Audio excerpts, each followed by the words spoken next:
When news broke that Robert's charity donations had funded terrorism, his neighbors stopped speaking to him. His church asked him to step down from the board. His own community treated him like a terrorist sympathizer, even though he'd been deceived for 15 years by a fake charity. But the community's rejection of Robert shows how society punishes victims of charity fraud, while ignoring the sophisticated deception that makes ordinary people unknowing accomplices to extremism. See, we think charity fraud is about criminals taking money that should help people, about greedy individuals who exploit generosity for personal gain.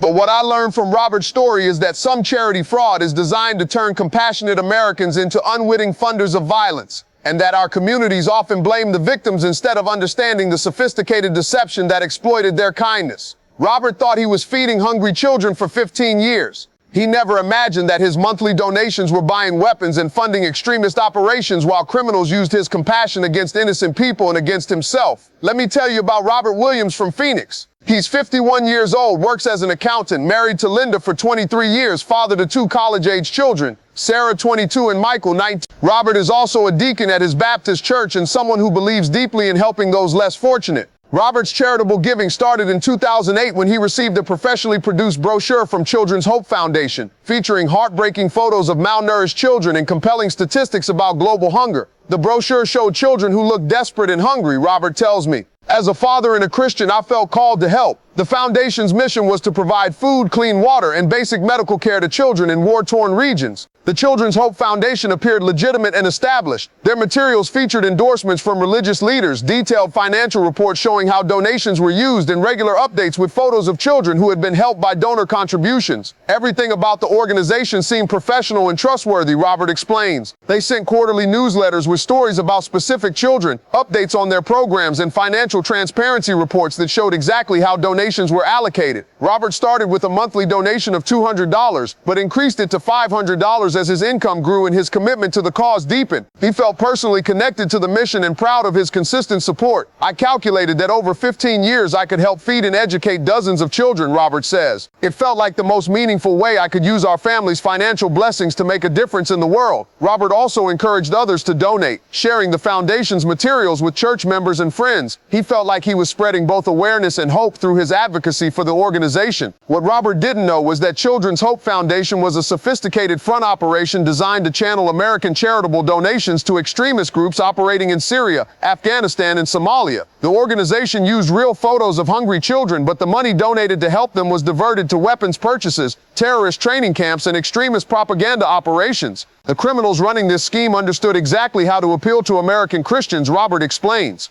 They used our values, mine as helping children, fighting hunger, supporting humanitarian aid, to fund the exact opposite of what we thought we were supporting. The fraud operation was sophisticated beyond typical charity scams. They maintained professional websites, produced regular newsletters with fabricated success stories, and even hired legitimate writers to create compelling fundraising materials. They sent me Christmas cards signed by children I was supposedly helping, Robert recalls. I kept those cards thinking they represented real relationships with kids whose lives I was changing. It turns out they were all fake. The Children's Hope Foundation also created elaborate financial reports that showed donations being used for food, medical supplies, and educational programs. These reports were detailed enough to satisfy donors who wanted accountability, but completely fabricated. I felt like I was getting incredible transparency, Robert says. They broke down costs per child, showed photos of supply deliveries, and even provided GPS coordinates for the villages where aid was supposedly being distributed. For 15 years, Robert's donations totaling over $90,000 were laundered through multiple accounts and eventually used to fund terrorist operations that harmed the very populations Robert thought he was helping. Robert's involvement in terrorism funding was discovered during a federal investigation of international money laundering operations.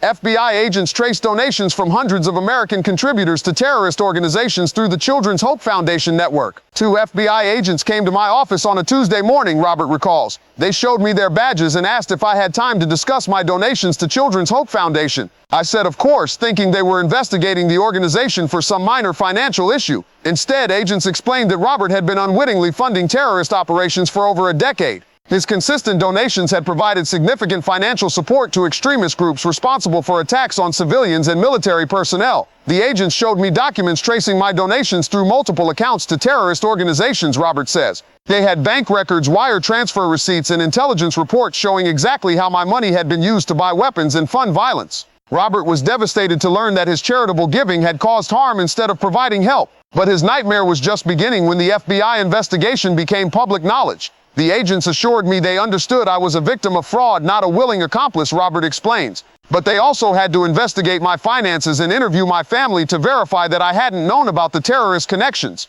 When local media reported on the investigation, Robert's name was included in stories about Americans who had funded terrorism through fake charities. When Robert called me after his community abandoned him following the terrorism funding revelation, I heard something that broke my heart. The voice of a man whose generosity had been weaponized against him and whose community punished him for being deceived. Robert, I told him, you're dealing with a betrayal that goes beyond financial fraud. Criminals didn't just steal your money. They used your compassion to fund violence and then left you to face the consequences when their scheme was exposed. I shared with him something I learned about charity fraud. Terrorists and extremist groups specifically target religious Americans because they know our faith motivates generous giving and that we often don't verify charitable organizations as thoroughly as we should. But I also understood his community's reaction. People are treating you like an accomplice because it's easier to blame you for being deceived than to acknowledge that any of them could have fallen for the same sophisticated fraud. Your victimization threatens their sense of security. I explained to Robert the difference between willing support and victimization. You didn't choose to fund terrorism, you chose to feed children.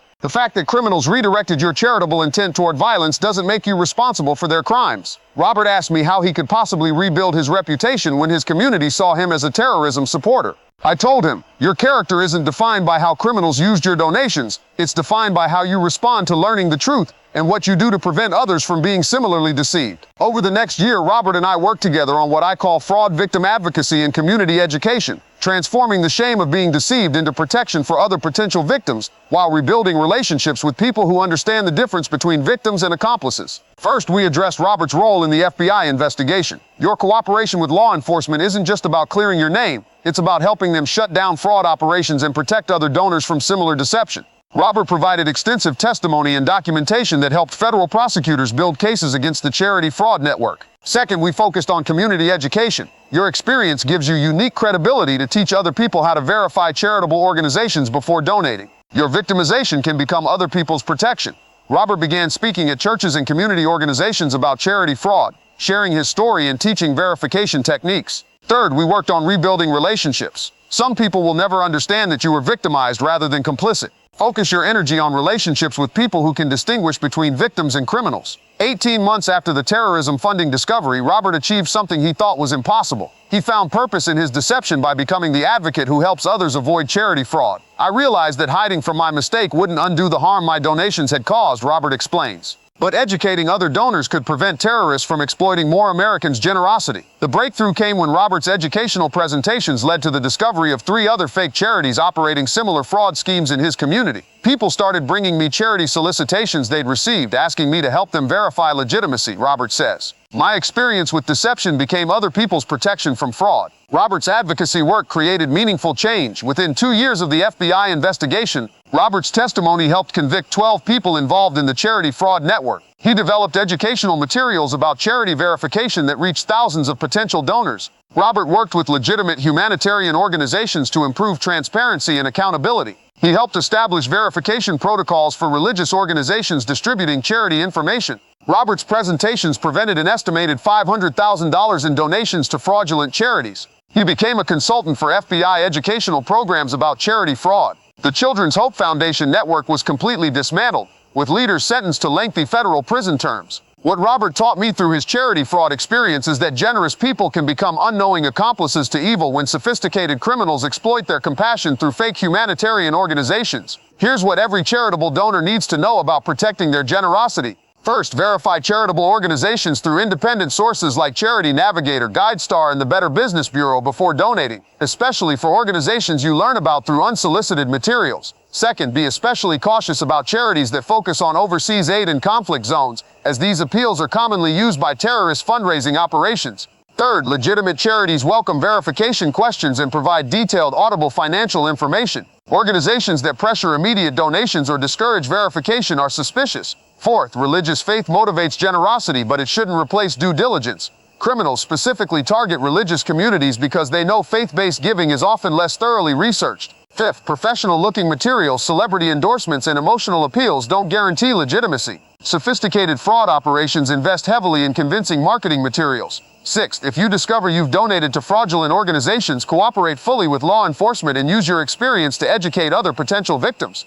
Seventh, communities should support charity fraud victims rather than shunning them, recognizing that sophisticated deception can fool well-intentioned people. Eighth, your charitable intent matters, but criminals can redirect good intentions toward evil purposes. Verification protects both your money and your values. If you're making charitable donations, remember what Robert learned. Generous hearts make attractive targets for sophisticated criminals who profit from turning compassion into complicity. Robert's 15 years of donations didn't feed children. They funded violence. But his advocacy since the discovery has protected hundreds of thousands of dollars from similar fraud schemes. The community that rejected Robert because of his victimization missed the opportunity to learn from someone who could protect them from similar deception. But other communities have benefited from his hard-won wisdom about charity verification. That's not just surviving charity fraud, that's transforming victimization into protection for others. Remember this: your desire to help people is admirable and important, but it can also make you vulnerable to criminals who exploit generosity. Verification isn't doubt, it's protection for both your money and your values.